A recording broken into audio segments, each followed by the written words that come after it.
Hello, Hey, Taye. Nice to meet you. oh, definitely. It's an honor. I really appreciate you taking out the time to come on the platform. Oh yeah, no, it's an honor for me. Thank you for inviting me. Right, right.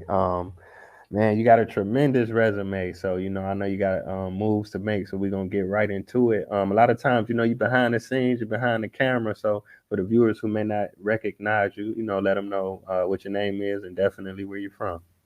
Yeah, my name is Fax Bahr. I'm originally from Detroit, from the suburbs of Detroit, and lived in Los Angeles pretty much my whole adult life, working in the film and television business, and done everything from documentaries to sketch shows to claymation to all sorts of different projects uh, from way back in the day. Wow, that's amazing. I'm originally from Cleveland, Ohio. So, Detroit, I got family up there. That's like two Oh, hours, three I hours. bet. Yeah. Yeah, yeah, yeah. Sure, it's right around the corner. Yeah, definitely. So I gotta ask you, coming from the Midwest, how did you even like fall in love with, being passionate enough to move to California? Did you go to like a school of the arts, or did people in your family do film and comedy and stuff? Yeah, no, my family wasn't really into that business, but I went to school at the University of Michigan. When I was in high school, I really fell in love with theater, actually.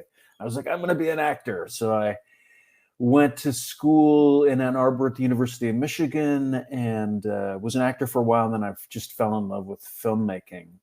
But when I was there, when I was acting, I was good friends with David Allen Greer, who I don't know if you're familiar with him, but he's an actor who was on In Living Color, and he's done a million things, done a bunch of Broadway.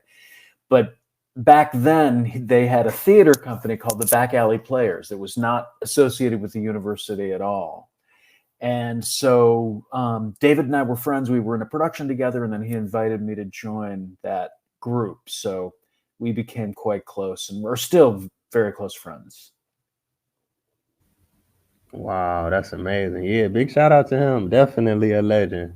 Yeah. Um, Now I can ask you. Now at that time, a lot of people, they have dreams and they want to pursue them. How did your family, feel about that? You going all the way out to California to pursue that? They were skeptical. They're like, okay, you're gonna go out and try and do your thing in show business. But they were actually fairly supportive. They didn't really give me a lot of hassle about it. And then once I started working, they were like, okay, well, he's not going to come back and sleep in the basement or ask for money.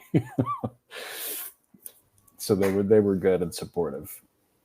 Oh, okay, okay, that's cool. Now, did you experience any culture shock? Was California what you thought it was? Because a lot of people see it on TV, and then when they get there, maybe they may have a different experience. Yeah, it was definitely different. I mean, I had lived when I right got out of college. I moved to New York City, and so I was there for 4 years, and then came on a project to Los Angeles. Uh, and yeah, it's very different than New York. And I love New York, and it took me a long time to get used to it. But when I came out to LA on the project, I was like, oh man, this is the place to be. There's just so much more opportunity here for an up and comer in LA. So that sort of was why I made the transition, and then took a few years to get acclimated to Los Angeles culture. But I've grown to love it a lot. It's a great city. It's an amazing place. Yeah, yeah, it is definitely. Now I can ask you because you've been doing this for decades. Since you went out there, technology has changed a lot. A lot of people got social media. They can make movies and skits with their phones.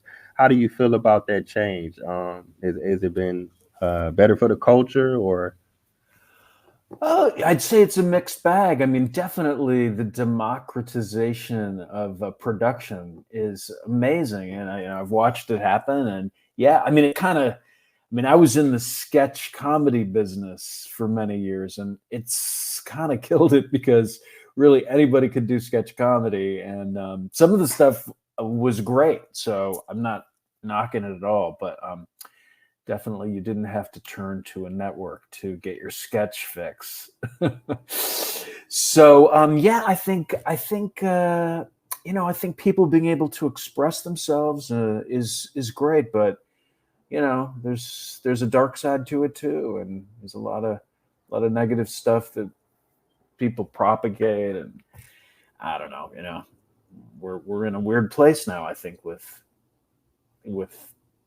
self promotion and ideas that anybody can say anything, and if it's broadcast, it has some legitimacy to it. And there's a lot of dark stuff that people are adhering to. So I don't know, good and bad.